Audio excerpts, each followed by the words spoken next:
Yun na nga, at nadayo tayo kagabi ng biglaan, walang ka-chat-chat, walang ka-text-text.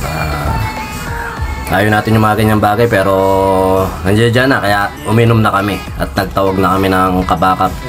Yan, maraming salamat sa iyo, Chi, ng Hardcore Production, Bulacan. Ayan ay isa sa sumunod sa mga tropa natin na nagpapa-event. Ayun, magandang kwentuhan naman kahit paano yung pinag-usapan namin, yung tungkol sa experience niya sa pag-production at saka yung syempre yung mga experience ko rin sa pagpapa-production. Ayun nga pala, papalo yung page ng Chi Hardcore Production at saka ng page ng Imata at saka Chromisyrus, papalo yung page na. Ayun na nga, 100 days na tayo ng drums papawis. Maraming salamat talaga dahil may isa tayo na achieve ngayong taon nito na makapag parang mini vlog na ganito na pwede ko palang gawin.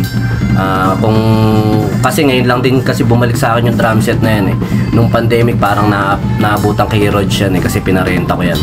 Parang kalahating taon din sa kanya. Nung pagbalik niya, doon ko lang naisipan na gumawa ng ganyan, ng drum papawis nga.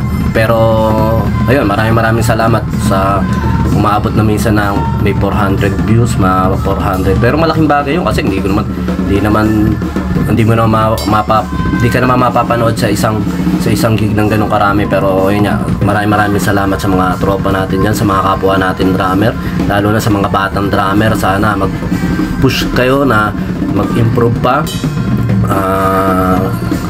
Kahit naman marami ng e-drums na dumalabas ngayon, hindi pa rin mawawala yung acoustic. Ang music, hindi mawawala ang music, at hindi mawawala rin ang acoustic drums. Kahit sa mga concert nakikita nyo, acoustic drums pa rin ang ginagamit. Kaya iba yung feel kasi ng acoustic drums. Tsaka yun, maraming salamat talaga. At ayun nga, ang plano natin ngayon, mamaya pakikita ko rin sa bandang huli. Nung 2007 may studio ko rin sa Giginto. Dahil wala pa akong pambili ng mga libro parang ganun. Tsaka niluluwas pa yun niluluwas pa sa Santa Mesa ba yun? Basta ganun, may bilihan ng mga drums notation. Ang ginawa ko na lang, dahil wala naman karaniwan customer sa studio, nagsusulat ako. Kumbaga ini-elaborate ko yung isang beat. Gagawa pa ako ng 5 beat sa beat na yon. Ibig sabihin, parang i-adjust ko lang yung ganito, ilalagay ko lang yung kick sa A, o ilalagay ko lang yung kick sa N, ilalagay ko lang sa NA, parang mga ganon.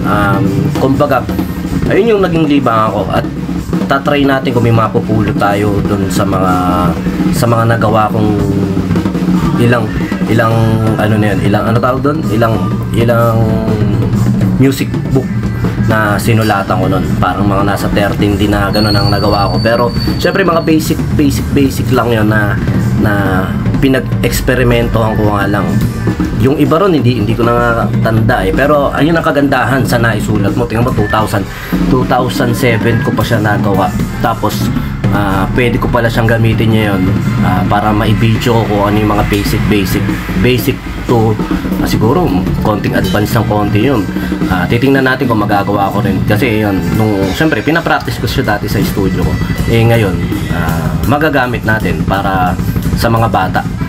Basic na exercises, ang parang ganun. Basta mga exercises lang siya, mga rudiments, tapos yung basic beat na gagawin natin. Isasama natin yon sa drums papawis natin. Tingnan natin kung paano natin gagawin. Kunyari, parang sa first 1 minute ng video natin, puro ganun. Tapos yung iba naman, kwentuhan na. Ayan yung sinasabi ko, may music book ako na 2007 pa naka-date yan.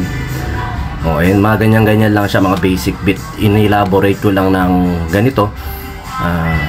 Tatry natin na gamitin na ayan ang pangalan ng studio ko dati, Lingga ako. Ibig sabihin niyan, gagaling ako. Kaya pinatato ko rin yun sa likod ko, yung Lingga ako. Ang ibig sabihin nun, kasi word of mouth, may power yung pronunciation natin, yung declaration natin, gagaling ako. Ayun, kaya talagang ninirambol ko lang yung word, tapos lumabas yung Lingga ako. Tapos ayun, lagi ko na siya sinasabi. Yun, salamat sa mga nakatapos ng Drums Papawi. Salamat sa mga nanonood, sa mga kapwa ko drummer na syempre nagko-comment. Maraming salamat sa inyo. Yan, nakatapos na tayo ng Drums Papawis day 100 natin. Titingnan ko kung tutuloy ko pa yung pero tuloy-tuloy ako sa pagpapawis, sa pagpe-video lang.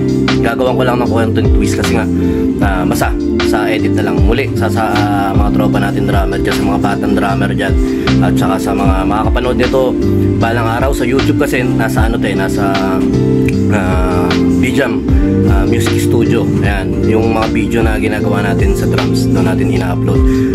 Basta maraming salamat sa mga tropa natin yan. Yan o, pawis. Katatapos lang natin. Papawis na rin kayo mga tropa. Salamat. The importance of smaller step. Yon, sa mga tropa natin yan, napaka-importante nun. Huwag tayong mag-attempt ng malaki kagad. Attempt natin, umpisa natin sa pinaka simple, yung pang araw-araw, pinaka basic.